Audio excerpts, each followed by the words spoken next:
सह नो भुनक्तु सह वीर्यं करवावहै तेजस्विनावधीतमस्तु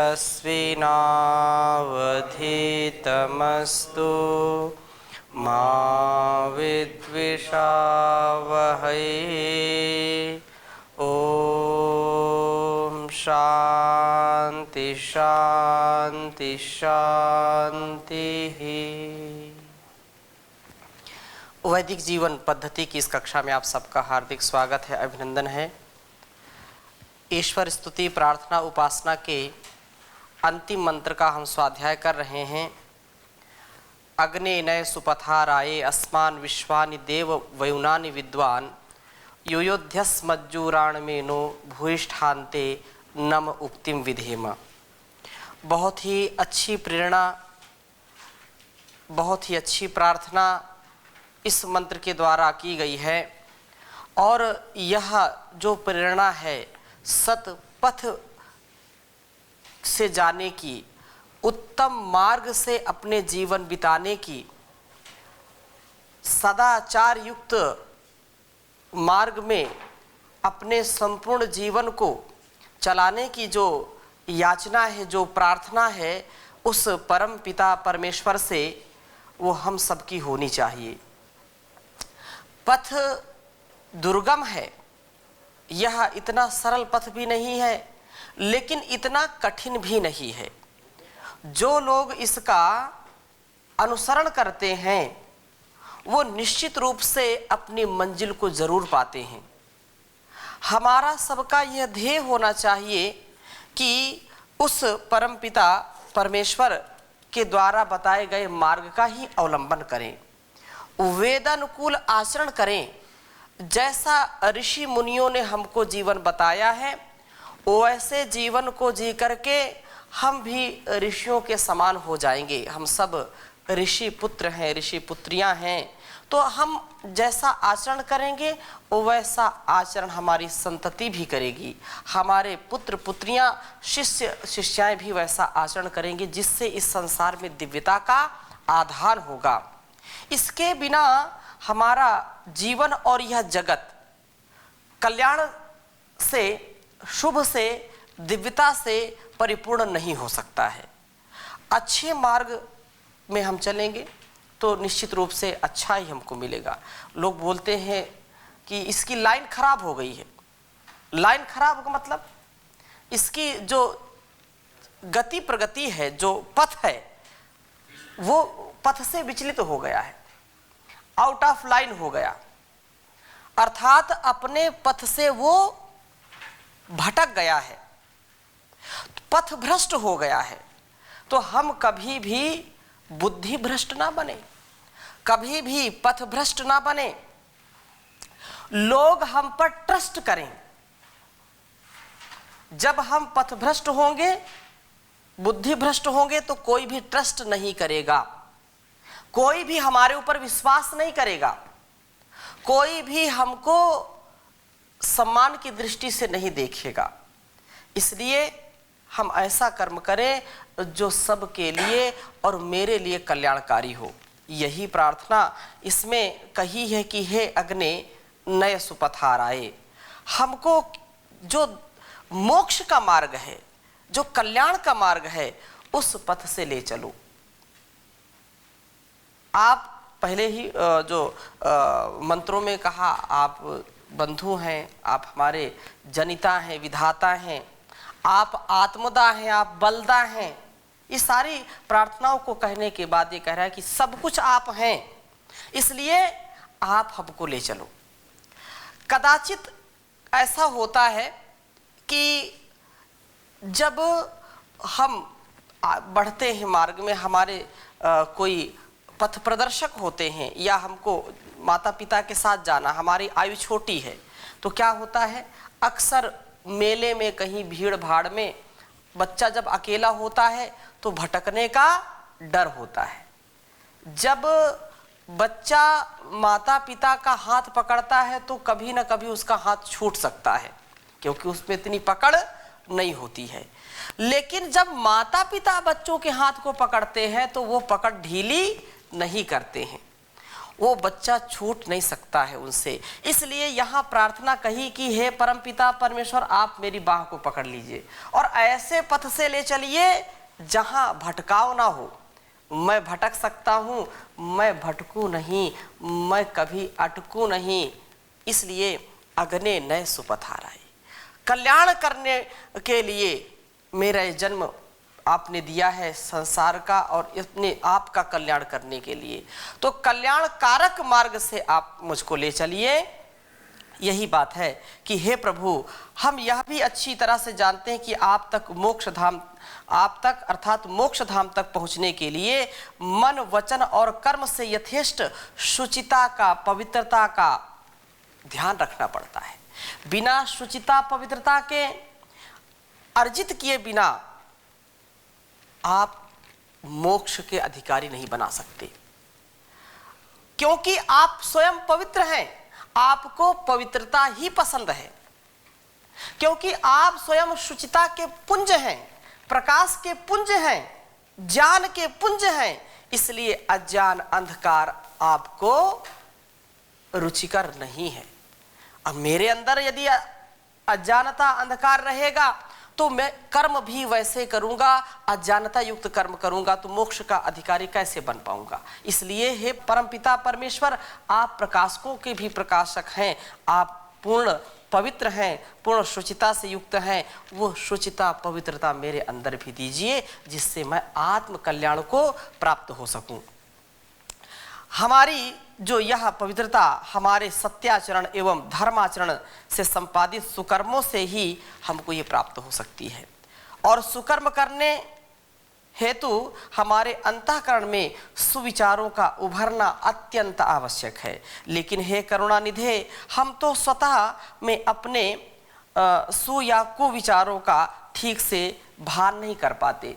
मैं कभी स्वार्थ में आता हूँ, कभी राग में आता हूँ, तो जो गलत काम है, गलत विचार है, उनको भी मैं समझता हूँ ये बहुत अच्छे विचार हैं। और कभी जो अच्छे विचार आते हैं और मैं उस कार्य से, उस व्यक्ति से, उस स्थान से ईर्ष्या करता हूँ, तो गलत विचारों को भी सुविचार समझ लेता हूँ, और सुविचार यदि आते हैं तो उनको क्या समझ लेता हूँ, गलत समझ लेता हूँ। तो मुझको सु का और कु का, सुमार्ग का, कुमार्ग का, सुविचार का, कुविचार का ज्ञान नहीं है। इसलिए यह सामर्थ्य मुझको दीजिए। यह तो केवल आपके बल पर ही हम कर पाते हैं। आप जब विवेक से, वैराग्य से, ज्ञान से, विद्या से हमको परिपूर्ण करते हैं तो हम निर्णय कर पाते हैं क्या सत्य है, क्या असत्य है, क्या ग्राह्य है, क्या त्याज्य है। इसलिए हे परमपिता परमेश्वर, आप हम सबके विश्वानि देव वयुनानि विद्वान, आप हमारे कर्मों को और कर्मों की क्रियान्विति को, पूर्व जो है उठने वाले अंतःकरण में जो संकल्प विकल्प हैं, सोच विचारों का और भावों को जानने वाले हैं। सबसे पहले जब हम कर्म करते हैं तो सबसे पहले प्रेरणा होती है। सबसे पहले कर्म करने के पहले क्या है, हमारे मन में बात आती है, और मन में बात आती है फिर मुख में या शरीर में हम उसको संलग्न करते हैं। तो यहाँ पर ये कहा कि विश्वानि देव वयुनानि विद्वान, आप हमारे गुणकर्म स्वभाव को, हमारे मन की बात को जानने वाले हो। हमारे सुविचार आ रहे हैं मन में या कुविचार आ रहे हैं, आप उसको जानते हैं, तो तुरंत ही आप उसको संभाल लीजिए। क्योंकि यदि मन में आई चीज और मुख से निकल गई, तो अब मुख से जैसे बंदूक से निकली गोली और मुख से निकली बोली वापस नहीं आती है, उसका परिणाम कुछ ना कुछ जरूर होगा।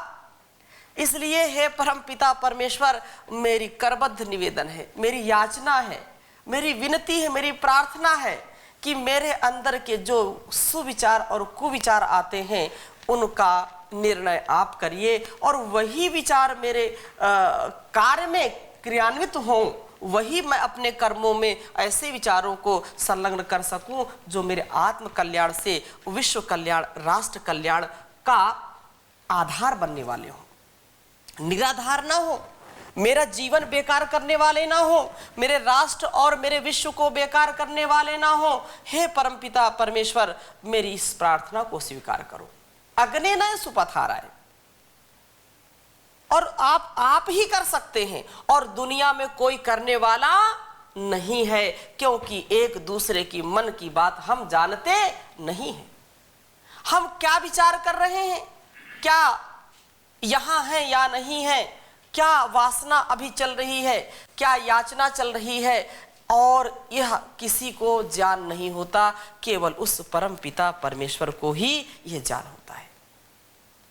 इसलिए बहुत ही सुंदर ये प्रार्थना है कि आप हमारे सारे कर्मों को जानने वाले हैं, सोच विचार को जानने वाले हैं। अतः हे प्रभु, आप ही हमें आत्मज्ञान प्राप्त कराइए, हमारे अंतःकरण में वह अंतर्ध्वनि उजागर कीजिए कि जिससे हम उचित अनुचित का बोध कर पाएं। क्या उचित है, क्या अनुचित है, क्या त्याज्य है, क्या ग्राह्य है, क्या भक्ष्य है, क्या अभक्ष्य है, यह हमको आप जान कराइए। हमारे विचारों को, कर्मों को सुबनाइए, सुपथा है ना, सुबनाइए, सुंदर बनाइए, सुविचार बनाइए, सुकर्म बनाइए। इसी से हे प्रभु, हम तो आपसे यही विनय कर रहे हैं कि अस्मत् जुहुराणम एना युयोधि, अस्मत् जुहुराणम एना युयोधि। हमसे हमारे उन कुटिलता भरे अशुभ चिंता, अशुभ जो है अशुभ विचारों को, अशुचिता युक्त पाप उन्मुख विकारों को दूर कर दीजिए।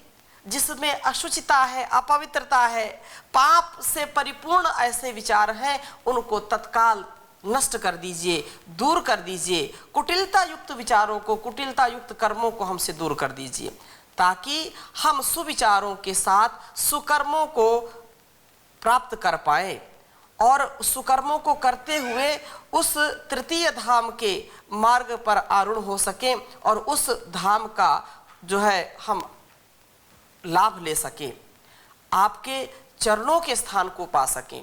सनो बंधुर जनिता सविधाता धामानि वेद भुवनानि विश्वा, ये बात जो पहले कही थी, तो वह परमात्मा हर प्रकार से हमारी रक्षा करने वाला है। यदि हम नहीं रख पाए, ऐसे दिव्य जीवन को पाकर के अनुभव नहीं कर पाए उसकी कृपा का, तो बहुत विलंब हो जाएगा। यह चेद अवेदित अथ सत्यमस्ति, ना चेत यह वेदीन महति विनष्टि, भूतेषु भूतेषु विचित्य धीरा प्रेत्यस्माद् लोकात् अमृता भवन्ति। ये कहा कि यदि इस शरीर को पाकर के, इस जीवन को पाकर के क्या शुभ है क्या अशुभ है नहीं समझ पाए, और शुभ का आलम्बन लेकर के वैसा जीवन नहीं जी पाए, तो महती विनष्टि, महान विनाश हो जाएगा। और ऐसा सोच विचार करके हमको जीवन में वही कर्म करना चाहिए जो हमारे लिए कल्याणकारी है। वह जो अकल्याणकारी है उसको कभी भी नहीं करना चाहिए, क्योंकि उस परम पिता परमेश्वर से, क्योंकि हमारा वो बंधु है, विधाता है, वो आत्मदा बलदा है, उसकी भक्ति करे। विशेष भक्ति कही है, हर मंत्र में यहाँ पर विशेष भक्ति उसकी किया करें। ऐसी विशेष भक्ति करने से ही हमारा परिवार, हमारा संसार, हमारे सुसंस्कार अच्छे बनेंगे, नहीं तो यह बन नहीं सकता। क्योंकि परमात्मा का प्यार ही हमको संसार में उन्नत बना सकता है। वो परम पिता परमेश्वर जो सब कुछ है, उसके प्रति हमारा प्रेम होगा तो वो हमको सुपथ से ले चलेगा। आज की स्थिति क्या है, हम उसका अनुभव नहीं कर पाते। परम पिता से प्यार नहीं और शुद्ध रहे व्यवहार नहीं, इसीलिए तो आज देख लो सुखी कोई परिवार नहीं, इसीलिए तो आज देख लो सुखी कोई परिवार नहीं।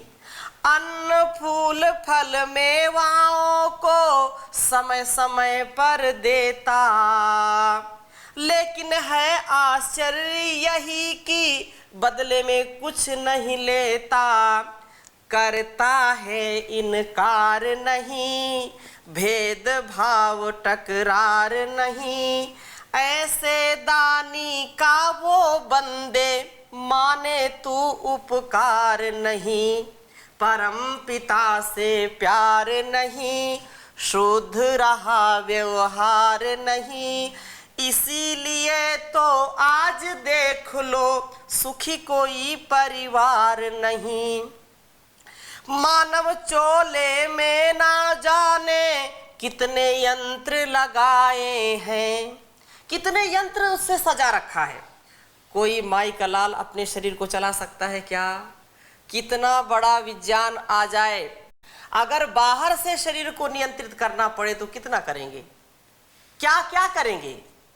आंत खराब हो गई, चलो आंत ठीक कर दी, लीवर खराब हो गया, लीवर बदल दिया, क्या क्या बदलेंगे। सारा शरीर, सारी नस नाड़ियां, सारी व्यवस्थाएं उस परमात्मा के द्वारा ही चलाई जा रही हैं। एक एक कोशिका, छोटी सी छोटी कोशिका में भी अनेक क्रियाएं कार्य कर रही हैं। तो कहा मानव चोले में ना जाने कितने यंत्र लगाए हैं, कीमत कोई माप सका ना ऐसे अमूल्य बनाए हैं, कोई अंग बेकार नहीं, पा सकता कोई पार नहीं, ऐसे कारीगर का बंदे करता जरा विचार नहीं, परम पिता से प्यार नहीं, शुद्ध रहा व्यवहार नहीं, इसीलिए तो आज देख लो सुखी कोई परिवार नहीं। जलवायु और अग्नि का वो लेता नहीं किराया। कल्पना करिए, अगर हॉस्पिटल में जाते हैं, ऑक्सीजन की आवश्यकता पड़ती है तो उसका भी बिल बनता है, और शहरों में रहते हैं, जल पीते हैं तो उसका भी बिल बनता है। लेकिन परमात्मा के दिल देखिए, परमात्मा की दरिया दिली देखिए कि कभी कोई टैक्स नहीं है, कोई टैक्स नहीं है, सब फ्री, हवा फ्री, पानी फ्री, सब कुछ संसार में फल फूल जो भी सब फ्री दे रखा है। इतनी उदारता, और फिर भी हम उसका ख्याल नहीं करते। ये कृतज्ञता है। महर्षि देव दयानंद लिखते हैं कि संसार में कृतज्ञता सबसे बड़ा पाप है और कृतज्ञता सबसे बड़ा पुण्य है। जो हमको सब कुछ देता है उसके प्रति हमारी कोई कृतज्ञता नहीं, और किसी ने एक पेन दे दिया, किसी ने एक गिलास पानी पिला दिया, या किसी ने अन्य कोई कार्य कर दिया तो हम उसको जो है एहसान मानते रहते हैं। वो सब कुछ देता है, कभी उसका ख्याल नहीं करते हैं। इसलिए एहसान फरामोशी, उर्दू शब्द में कहें एहसान फरामोशी, नमक हरामी। नमक हराम मत बनो, जिसका नमक खाया उसका बजाओ है। अरे परमात्मा तो सब कुछ देने वाला है, उसकी हम क्यों नहीं बजाते, उसके प्रति क्यों नहीं भक्ति दिखाते। बहुत सुंदर बात कही है। जलवायु और अग्नि का वो लेता नहीं किराया है, सर्दी गर्मी बस ऋतु बसंत का सुंदर चक्र चलाया है। लगा कहीं दरबार नहीं, कोई सिपह सालार नहीं, कर्मों का फल देता बराबर, रिश्वत की सरकार नहीं, रिश्वत की सरकार नहीं, परम पिता से प्यार नहीं। परम पिता परमेश्वर का प्यार, उसका दुलार ही हमको संसार से, इस भवसागर से पार कर सकता है। और आगे क्या कहा, सूर्य चांद तारों का ना जाने कहाँ बिजली घर बना हुआ, पल भर को धोखा नहीं देते, कहाँ से तार जुड़ा हुआ, खंभा है ना कोई तार नहीं, खड़ी कोई दीवार नहीं, ऐसे शिल्पकार का तू बंदे करता जरा विचार नहीं, परम पिता से प्यार नहीं, शुद्ध रहा व्यवहार नहीं, इसीलिए तो आज देख लो सुखी कोई परिवार नहीं, इसीलिए तो आज देख लो सुखी कोई परिवार नहीं। तो परिवार को सुखी करना है, अपने संस्कार से अपने को सुखी बनाना है, परिवार संसार घरबार को सुखी बनाना है, तो प्रभु की शरण में आना पड़ेगा, उसकी कृतज्ञता को स्वीकार करना पड़ेगा। उसने इतना अनमोल ये शरीर दिया है और इसका हम ध्यान रखें। यही बात कही कि प्रभु से जब हम यह प्रार्थना करते हैं कि वह हमें कुटिलता से बचाए, कुटिलता भरे कुविचारों को ही नष्ट कर दे, तो कर्म नहीं होंगे, वैसी वाणी भी नहीं आएगी। पहले तोलो फिर बोलो। जब ऐसे विचार मन में आए और तत्काल ही उसका शमन हो गया, तो व्यक्ति कभी भी ऐसे कुटिल कर्मों को नहीं कर पाएगा।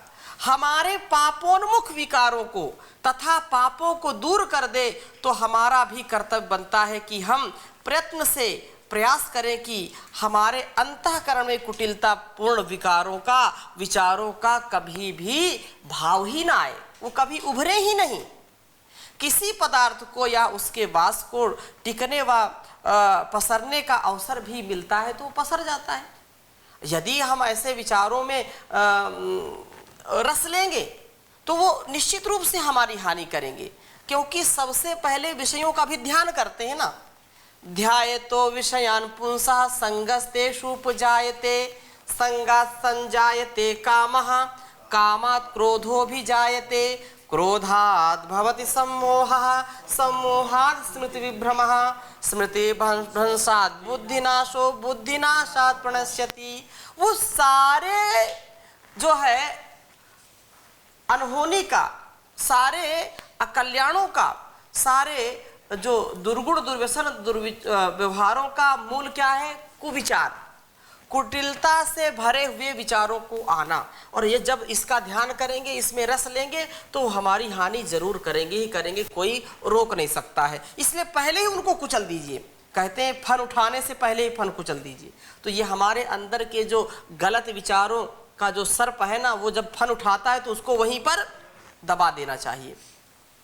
अतः यह हमको समझना चाहिए, किसी पदार्थ को हम जब प्रश्रय देंगे तो फैलेगा ही फैलेगा।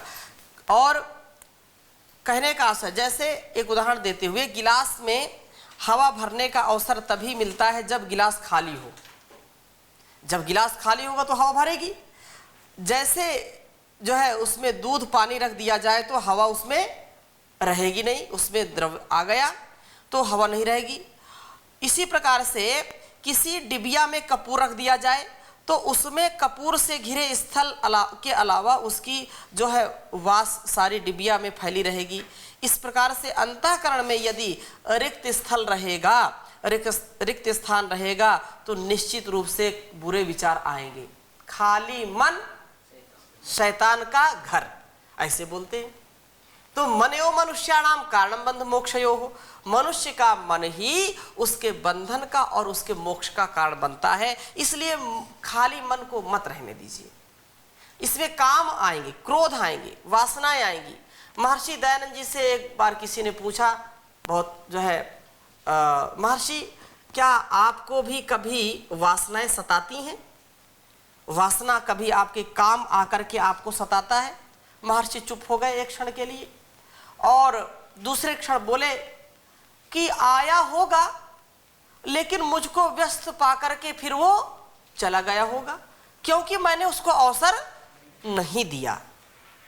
अवसर देंगे तो जरूर वो अपना काम करके जाएगा, अपना असर जरूर दिखाएगा। उसको बेअसर करने के लिए अपने को असरदार बनाना पड़ेगा। असरदार बनाएंगे तो निश्चित रूप से वो आपके ऊपर हावी नहीं होगा। इसे तो प्रभु के अस्तित्व से ही, उसकी स्मृति से ही भरा रखा जा सकता है। प्रभु के स्नेह, प्रभु के प्रेम, प्रभु की भक्ति, प्रभु के भजनों का हम आनंद लेते रहें। प्रभु के जो है द्वारा बताए गए मार्ग का अवलंबन करें, वेद वाणी का सदा श्रवण करें, जिससे ऐसे बुरे विचारों को आने का अवसर ही न मिले, उनको प्रवेश ही न मिले। उनका जब प्रवेश नहीं होगा तो हमारे अंदर शुभ घटित होगा, अशुभ चले जाएंगे। शुभ संकल्प, ये रोज बोलते हैं, तन्मे मनः शिव संकल्प मस्तु, उसमें सदा शुभ संकल्प ही उभरेंगे। कुविचारों को तथा अशुभ विचारों को उभरने का स्थान ही नहीं मिल पाएगा। ऐसी भावना के साथ हमको उस प्रभु की भक्ति करनी चाहिए, उपासना करनी चाहिए। तथा अगली बात ये कही कि वह प्रभु जो अंतःकरण में है, अंतःकरण में सदा वास करता है, जिसके निवास से कुटिलता आएगी नहीं, तो तज्जपस सदर्थ भावनम, उसका जप करते रहें और उसकी भावना पूर्वक जप कर रहे हैं। तस्वाच का प्रणवः तज्जपस तदर्थ भावनम, वैसी भावना हम करेंगे तो निश्चित रूप से परमात्मा हमारी रक्षा करेगा। हमारे द्वारा किए गए विचारों का, हमारे द्वारा बोली गई जो वाणी है उसका और हमारे द्वारा किए गए कर्मों का वो मूल्यांकन करेगा।